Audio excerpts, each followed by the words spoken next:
Syracuse Mayor Ben Walsh.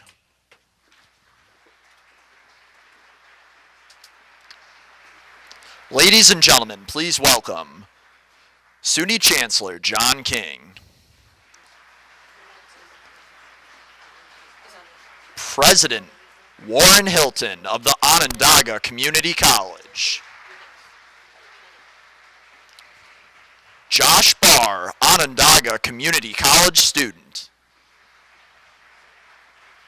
Also joining us, please welcome campus leadership from ESF, Cayuga Community College, and SUNY Morrisville. And now, please stand and join me in welcoming the 57th Governor of the great state of New York, Governor Kathy Hochul.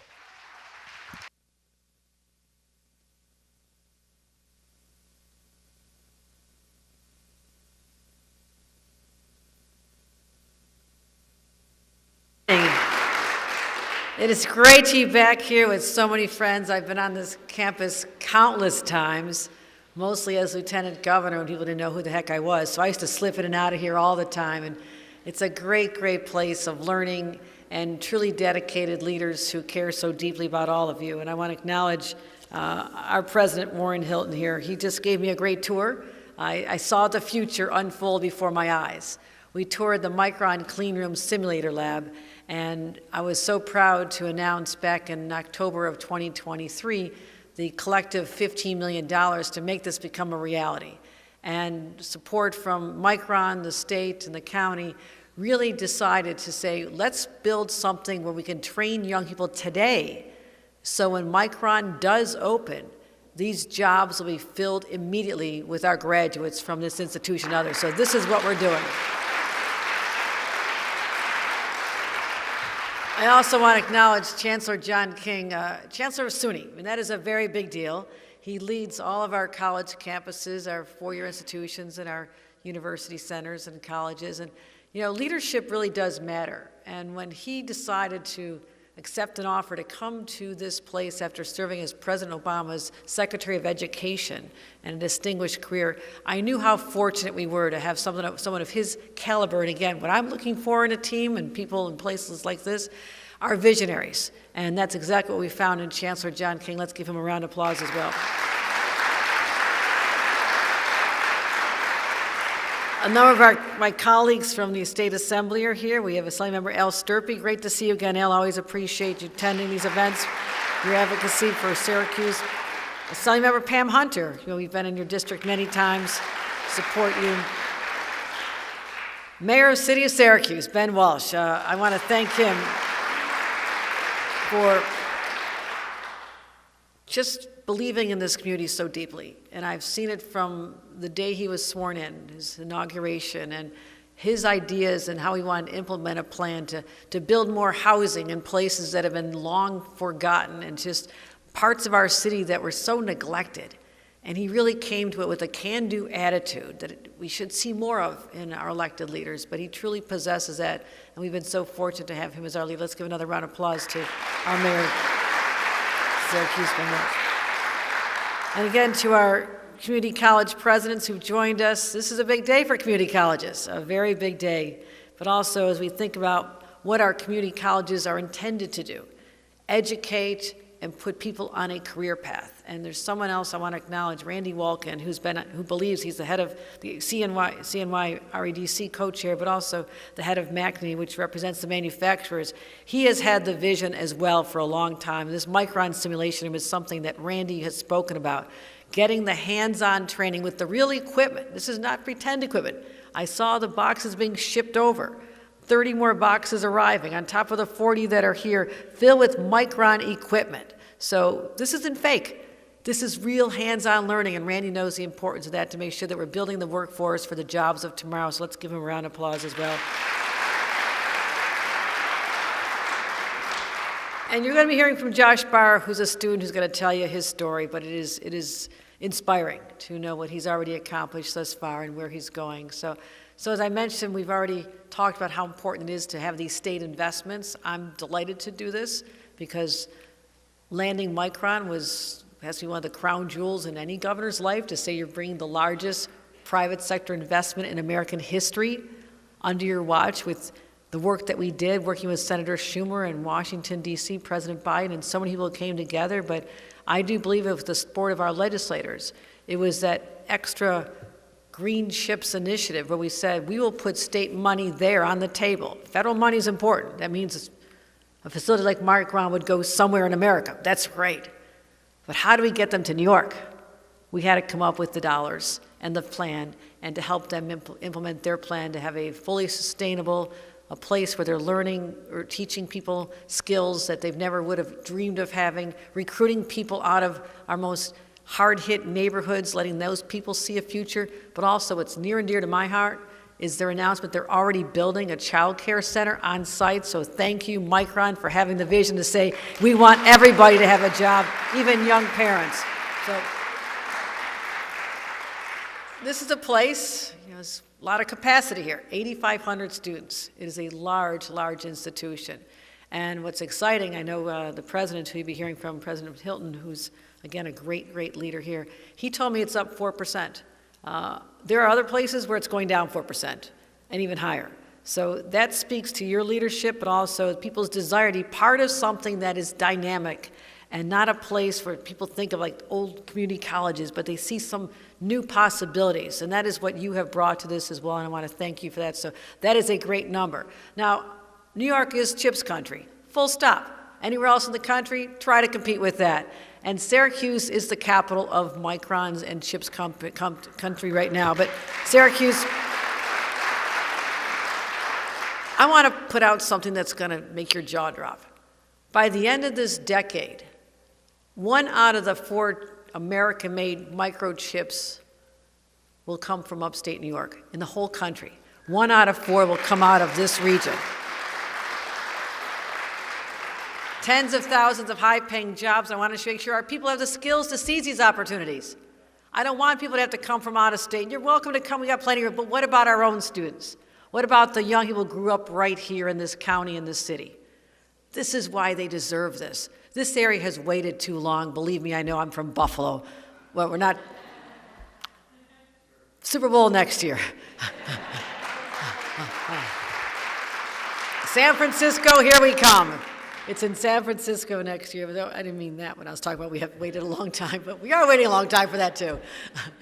But we've waited a long time for people to believe in themselves again, and to have an outside validator like a Micron, and Global Foundries is here in New York, and the supply chain companies that are coming is, all the way over to Batavia and Buffalo. I mean, this whole region, this Erie Canal region, is now the innovation corridor. And it was an innovation corridor back over 200 years ago. We're celebrating the anniversary of the Erie Canal. At the same time, we're talking about how human capital, the ingenuity that brought us the Erie Canal, is very much in play right now, 200 years later, in the very same place.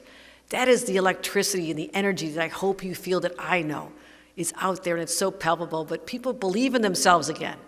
It's no longer looking at other cities with envy in other states. That has long been over now. We are the place people want to be. Our housing is in high demand. By the way, we need to build more housing, right, everybody? Let's build more housing.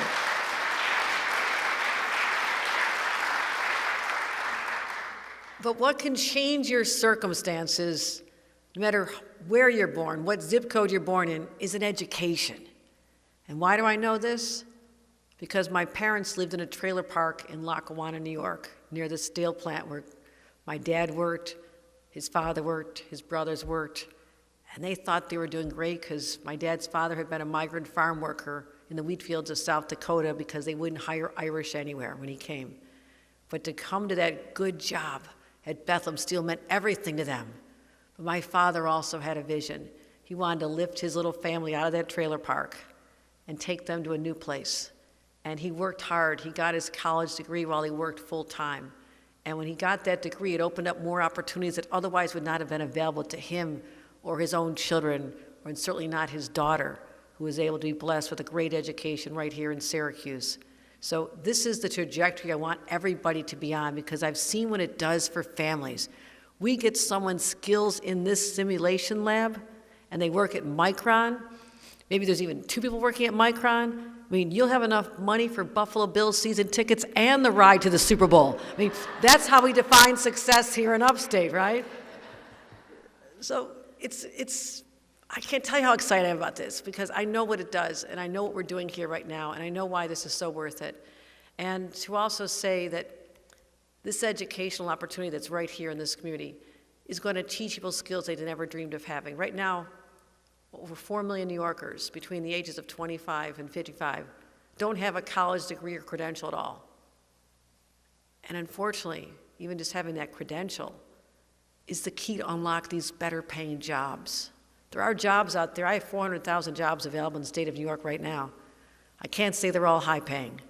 I'm talking about opening the keys are the keys to open up the high paying jobs. The one where there's pride in making something. Manufacturing is what we've always done here. We make things with our hands and our minds. That's what this opportunity is all about. But how we get more people in the door to get that college degree, because sometimes for people that cost is a barrier. If you're working minimum wage and you're trying to pay for childcare and then maybe cover the cost of a community college to lift yourself up, it's not happening. It's not happening. It doesn't add up. You know, single parents want to lead by example and for their kids. My mom went to college when we were all college age because she wanted her kids to see that her parents thought education was important. My mom went back to college because she didn't have the money to go when she was younger. This is what it does for people. So we're focusing on an age group here, the 25-year-olds. Maybe they're thinking about, maybe I want to get on a path. Someone who wasn't going to go to college and now seeing that they're being left behind. They're never going to be able to get that apartment, much less a house. Someone who's 45 or 50 who's thinking, this is not the skills I want to have. I want to change my career, or the job I had went away somewhere else. So I want to give those people, you know, whether they're professionals looking for a second act or someone just figuring it out for the first time, and our neighbors who've fallen on hard times. I mean, a community college, if it's available to them and they can afford to go, this is how you change people's lives one person at a time. And for many, the thought of shelling out $8,000 a year to cover your tuition and your books and all your expenses, and you have to do it for 2 years, so it's $16,000 to elevate yourself. Who has that kind of money sitting in the bank? Very few people. So that ability to change their trajectory is foreclosed. They can't open that door, except here in New York. And I want to make sure that people know how significant this is. What we have talked about, and I put in my budget just a couple weeks ago, was a plan to say we can reshape the future of thousands and thousands of New Yorkers and create a pipeline of skilled workers to go into our businesses. And how we do that? We'll pick up the cost of that tuition for community colleges right here in New York for ages 25 to 55 in those high demand careers. Let's get it done. Let's get it through the legislature to make sure that it's accessible for everyone. Whether it's advanced manufacturing, healthcare. I have so many shortages in healthcare and engineering and education. For those fields, you want to get a degree in those, we will pick up the tab for you, because that is an investment that will earn multiple times over. When you're lifted out of your circumstances, that means your family will do better, your community will do better, and all of a sudden our employers are in a better place because they'll have more skilled workers to choose from. So money back in the pockets of hardworking New Yorkers. We've talked about this nonstop for weeks. Money back in your pockets, whether it's from the inflation rebate. You know what that's all about? That says that you all paid 18 to 20% more for everything you bought over the last few years because of inflation, whether it's eggs or your kid's backpack or sneakers. And the state of New York collected more money in sales tax because the cost of everything went up. I looked at that extra $3 billion and said, that doesn't belong to the state. This came out of the pockets of hardworking New Yorkers, and I want it back in their pockets. So we are taking that money and putting it back in families' pockets, $500 for a family, $300 for a single, to help people start feeling like I got something in return, as well as families. My God, who's got children out there? Anybody? Okay. Is this the cheapest thing you've ever done in life? No. No one told you there's a big price tag when that baby comes, right? It's a high price tag. They're worth it. They're totally worth it, but maybe it's because I'm a mom and I had to pay for the formula and the diapers and the clothes that they outgrew every 3 months. But there's a reason they say 3 to 6, 6 to 9. They outgrow them, and you're always buying more clothes, right? So we want to put money back in families' pockets in those early years. When I first became governor, children under the age of 4, you know how much money they got from the state for the child tax credit? 0. Because nobody was smart enough to realize that's the most expensive time. What are we doing? So we brought them into the fold, and this year we're going to triple the amount of money and raise the money to $1,000 for children under the age of 4, $500 for school age. If you have a young family and we're picking up the cost of the breakfast and lunch, so there's no stigma on any child ever having to go to a different line because their parents couldn't afford breakfast or lunch for them, we start having this sense of possibility for every child. We pick up those costs, the inflation rebate, the middle class tax cut. Now we're talking $5,000 back in families' pockets, and then you want to go to community college? We just added another $16,000 back in your pockets? Now we're talking. Now we're talking. We're talking about making life in New York more affordable. And that's what we have to do. We'll focus on so many issues, mental health and health care and public safety is so important to all of us. But just having money back again so you don't have that stress when the bills come every month. My God, if government can do that for you, people start to believe again. Maybe they are listening to us. Maybe they understand what I've been through. Maybe my circumstances help me relate because my family started off with so little. But this is what I want to do. I want to open up these opportunities for you. And we're going to be expanding our tuition assistance program, making it available to more people. We're launching the Office of Strategic Workforce Development. So there's a place where people can understand that this is where you go to find out what your career might be. We're also investing over $200 million we call on-ramp centers. That's where we're also doing more training for advanced manufacturing jobs. And we have our on-ramp center right here in Syracuse. We announced it here. We want to make sure it happens here. Syracuse is the epicenter of this movement. So, my friends, I'm excited to be back. I know that education is everything. It is the great equalizer. It's the great mechanism to lift people out of their circumstances, often out of poverty. And there's few things more powerful in life than that. And that's what we're going to do here. And with the leadership we have here, with President Hilton and our community college leaders from all over, mountains that once seemed insurmountable, well, now we can climb them, now we can scale them. And we can have a future for all young people that might have never been in their wildest dreams. But this is the great state of New York. We always believe in better days ahead. And that's why we say, ever upward. We're continuing to move upward, and I want to thank everybody who's participating in this. Let's get it done. Let's make the community college free for these individuals, and let's open up these doors of opportunity. Are you with me to do that? Let's get it done. Let's get it done.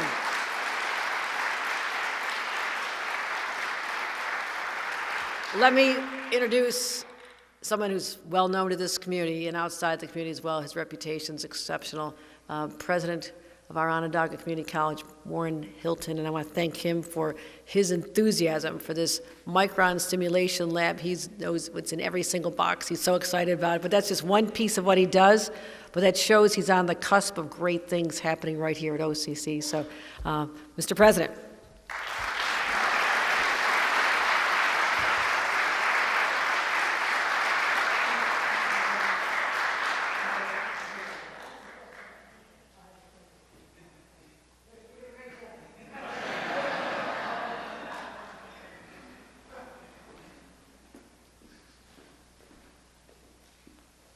Thank you so much, Governor. I want you to know SUNY is fired up. Our community college, right?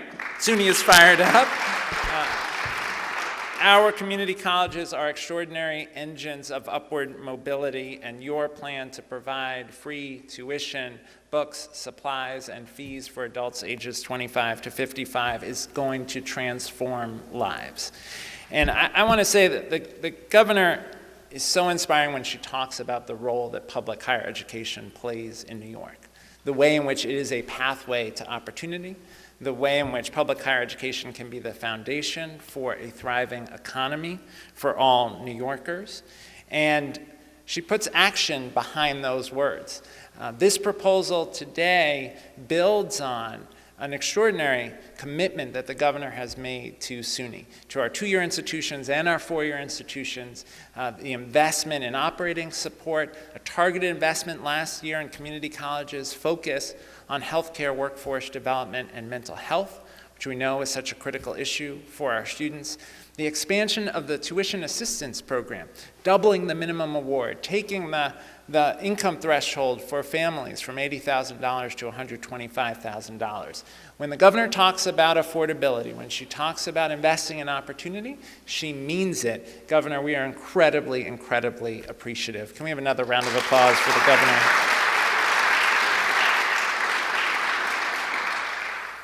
Now, the governor and our partners in the legislature have been so committed to SUNY, and I know they're excited about this proposal. And I just want to underscore, the governor talked about those 4 million New Yorkers without a college degree and the opportunity that this program creates for them to have a path to advance their families economically. I want to point out that the average high school graduate without a college degree makes just over $40,000, about $41,000, $42,000. Starting salary for a registered nurse in many parts of the state, over $70,000. Think about the difference for a family that getting that community college degree is going to add $10,000, $20,000, $30,000, even $40,000 to their family income.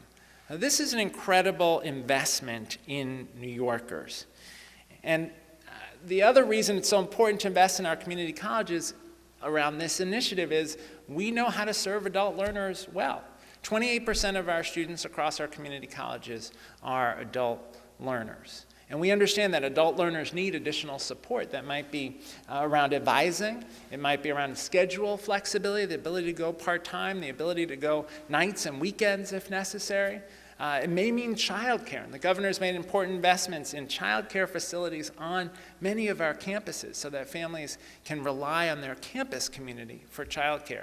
So we are committed not only to launching this program, but delivering on this program, making sure that the students who start, finish, and have access to the economic opportunity we know is there for them in New York. So, Governor, thank you so much for your leadership and vision. Our colleagues in the legislature, thank you for your strong support for SUNY. Our college presidents who are here, thank you for your leadership and your commitment to student success.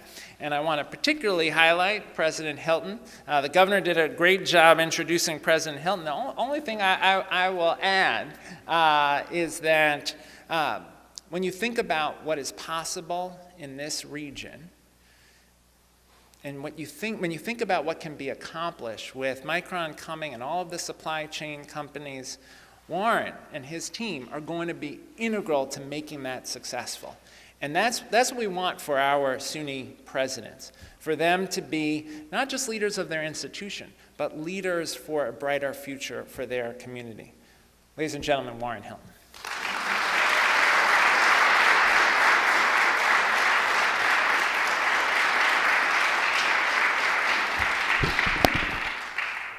Usually after somebody introduces me, I have to pull the microphone up. I don't have to do that today, so thank you. Give it up for our Chancellor, our SUNY Chancellor, John King. And certainly give it up again for our wonderful Governor, Kathy Hochul. I would be remiss if I didn't start out by acknowledging the land that we are on, the land of the Onondaga people. Since I moved to upstate New York, they have taught me so much. So to all of you, I will say in their language, scanau, which means peace, today, and happy that you're here. So, you know, the governor talked about, and the chancellor talked about higher education being the great equalizer. And I can tell you from my own life, growing up in Philadelphia and being a product of public higher education, if it wasn't for affordable public higher education, I wouldn't be standing before you today. Incidentally, Governor, I had a couple dreams when this year started, being from Philadelphia and now living in upstate. I was hoping for Eagles, Bills, but it didn't happen. But next year. But we will avenge the loss of our wonderful colleagues in Buffalo. But in all seriousness, I'm certainly grateful to the governor, to our local legislators, Love the work that they do out in Albany and the support they give to us here at OCC and to the leadership they give across the state, to our county legislators. I see some of them here. Thank you to my presidential colleagues, and certainly to our friends in D.C., Senator Schumer, Senator Gillibrand. Wanted to make sure that I acknowledge all of you and just talk very briefly about what the Chancellor talked about, the historic investments in public higher education, the current $8 million increase in operating aid for us to expand our nursing workforce, our healthcare workforce, and increase mental health support for students, right, that is critically needed to get them to graduation. I think that deserves a round of applause because that was the first increase in 9 years.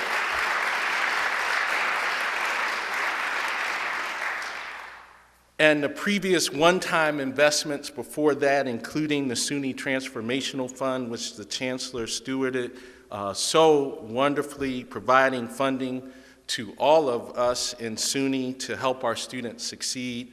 And for us, we're also leading an effort with 4 community colleges and those semiconductor employers that you talked about to figure out ways where we can expand the semiconductor workforce. So we're very thankful for that historic investment. And I will say to you, Governor, to our local legislators, and to you, our Chancellor, our wonderful Chancellor, we have not wasted that investment. And I want to tell you a little bit about how those historic investments have produced historic outcomes. Our faculty and staff took those investments and got to work. I believe we have, no disrespect to my presidential colleagues, the best faculty and staff around. And they got to work, and they created opportunities. And I'll give you just a few examples, just in the interest of time. I won't give you all of the many examples. But with those historic investments, we doubled the size of our surgical technology program. I can tell you about Melissa Duran, who graduated from here last year. Those of you who work in the healthcare industry know exactly how much somebody in surgical technology makes, as the Chancellor pointed out and the Governor, life-changing wages. We began offering our electromechanical degree program, the program that everybody says is the Micron program, in the fall of 2023, training technicians for the semiconductor industry. And most recently, with those investments, we were able to double the size of that program so that we can accelerate the number of workers that we're producing for Micron and Infocon and TTM and many others. It is an amazing thing what you can do with historic investments. Our faculty develop programs in construction and skilled trades. We already have started offering our construction management degree, and in the fall we'll be starting a new welding degree. And later on in the academic year next year, an HVAC program. We're expanding our auto tech program to include a new program in heavy equipment diesel. Mayor, can you tell me when your mechanics are going to retire? Okay, I thought so.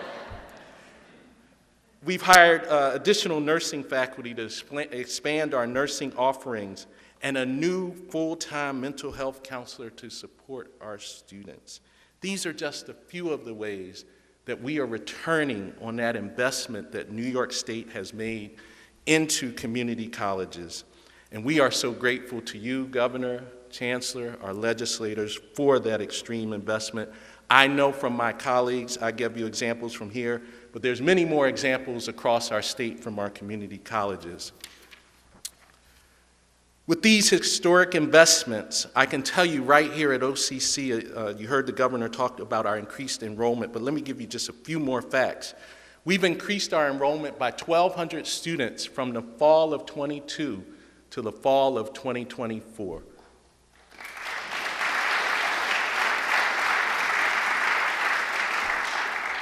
And I don't know if any of our trustees were able to make it, but I certainly see right up front a former trustee who served here for 14 years, just ended her term at the end of 2024. We could not do that without the support of our trustees.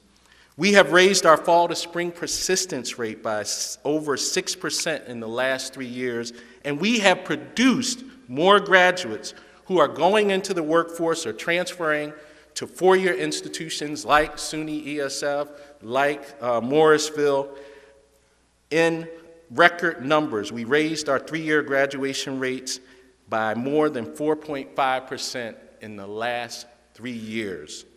Amazing, historic. And I might add that over 85% of those graduates live or work within 25 miles of this campus. To your point, Governor, they're not leaving, they're staying right here and contributing to our economy.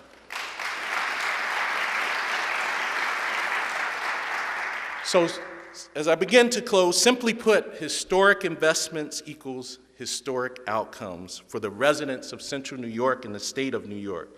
And it provides the expanded workforce that we so desperately need to continue the economic growth right here in upstate New York. And for that, Governor Hochul, Chancellor King, our legislators, I am so eternally grateful. And as you heard today, the governor's plan for free community college education continues those historic investments in public higher education. We know that this free tuition plan for community colleges will increase the number of adults who will be able to pursue a degree right here at Onondaga Community College and across the 29 other community colleges in SUNY, and certainly to our CUNY partners as well. I know, because most of our students, you heard the Chancellor say 28% of the students across the state are adult learners. The majority of our students are under the age of 25. And I can tell you, our graduates in 2023 from Onondaga Community College, 68% of them graduated with no student loan debt.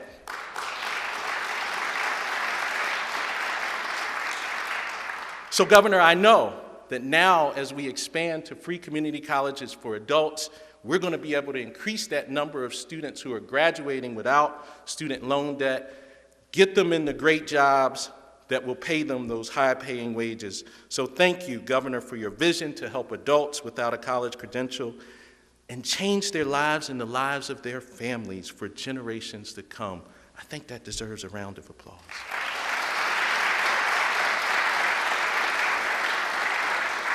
I certainly see here daily how our students and alumni are impacted by these historic investments. I won't mention names, but I can tell you of a student that my wife and I had dinner with back in November. And I said, "Tell me how it's going. This is your first semester at OCC."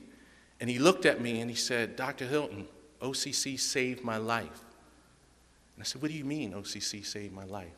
He said, "Dr. Hilton, earlier this year, I just got out of prison. And I was lost. And I found my way to OCC, an adult student. I found my way to OCC, and the people in our Meg O'Connell Center for Social Justice and Community Impact changed my life. They're the only reason I'm still here." I can tell you countless other stories, but in the interest of time, I'm going to let you hear one of those stories, because today, you will hear more about the transforming power of an OCC education and how it impacts the lives of our adult students. So, with that, it is my great pleasure to introduce our fabulous student speaker today, OCC student Josh Baer, who is a computer information systems major. And I'm not going to tell you his whole bio, because he's going to come up and he's going to talk about his life and his experience. Please give it up for Josh Baer.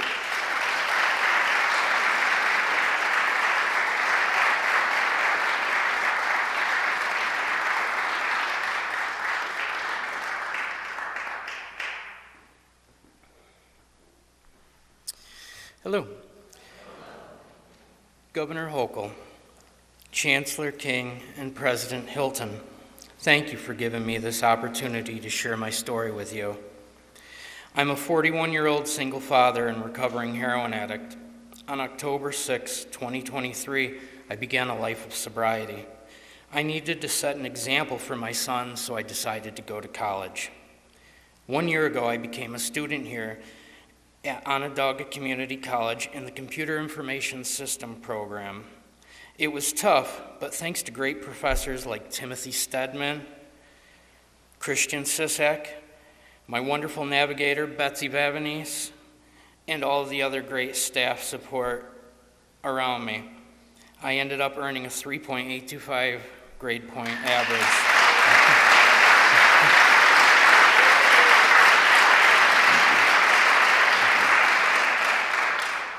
In my first semester, I was inducted into the Phi Theta Kappa Honor Society, something I never would have thought would be possible for me. The night of the ceremony, my mother and son were there cheering me on. It was one of the proudest moments of my life. Because I'm a single father, I need to finish my degree as soon as possible so I can begin working in my degree field and secure the American dream for my son and I. Governor Hochul, if your free college program was available to me 1 year ago, it would have helped me tremendously. When you're trying to change the course of your life while you're living it, every penny helps. I have many goals. Some are short-term, some are long-term. They include sobriety, being the best father I can be, completing my degree here at OCC, going to work and eventually earning my bachelor's degree, and one day starting my own cybersecurity business. Governor Hochul, I hope your free college program becomes the law so it will be here to help future students like me. Thank you very much.